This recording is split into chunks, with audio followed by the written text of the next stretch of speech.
안녕하세요. 결혼의 신 조미경입니다.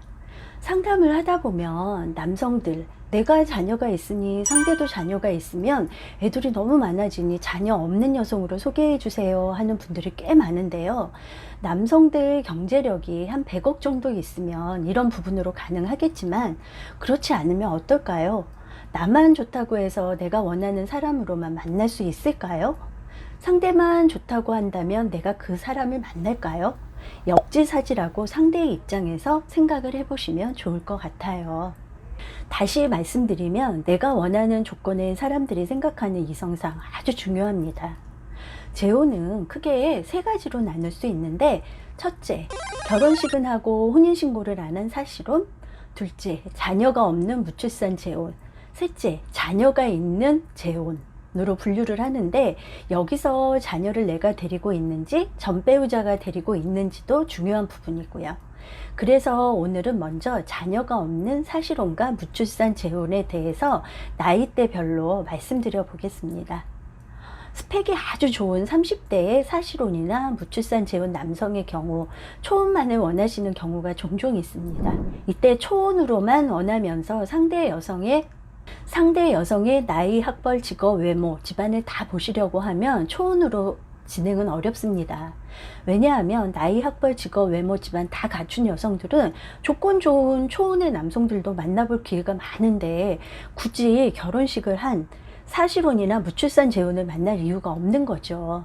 이 경우 초혼의 여성을 보실 경우는 나이, 학벌, 직업, 외모, 집안을 많이 내려놓거나 같은 사실혼이나 무출산 재혼의 여성을 만나야 하는데, 남성, 여성 양쪽 다 사실혼이나 무출산 재혼 풀이 그 어느 회사나 많지는 않습니다.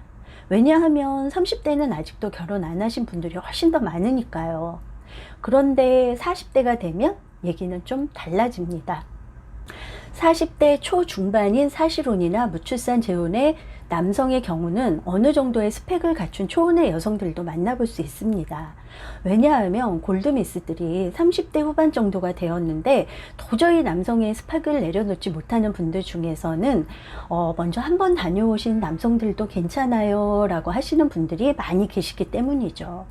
이때까지는 같은 사실혼이나 무출산 재혼의 여성분들도 만나볼 수 있고요. 자, 그럼 50대의 사실혼이나 무출산의 남성의 경우는 어떨까요?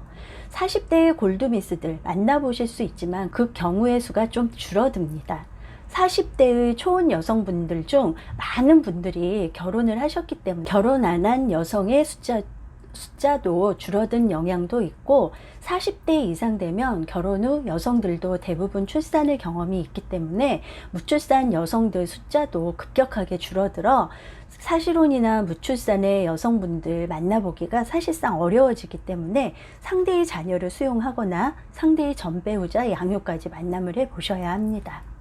여기서 50대의 경우 50대 초반과 후반으로 나뉘어지는데, 50대 초반의 경우 2세에 대한 미련이 많아 출산 가능한 여성을 원하시는 부분이 있는데, 50대 후반이 되면 2세에 대한 부분은 대부분 내려놓으시더라고요.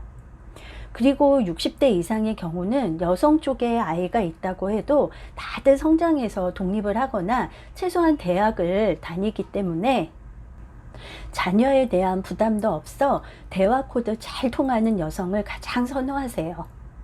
이분들 아무리 좋은 곳에 여행을 가도 그 풍경이 좋은지 모르겠고, 아무리 맛있는 걸 먹어도 맛있는지 모르겠다고 하시는 말씀들을 많이 하세요.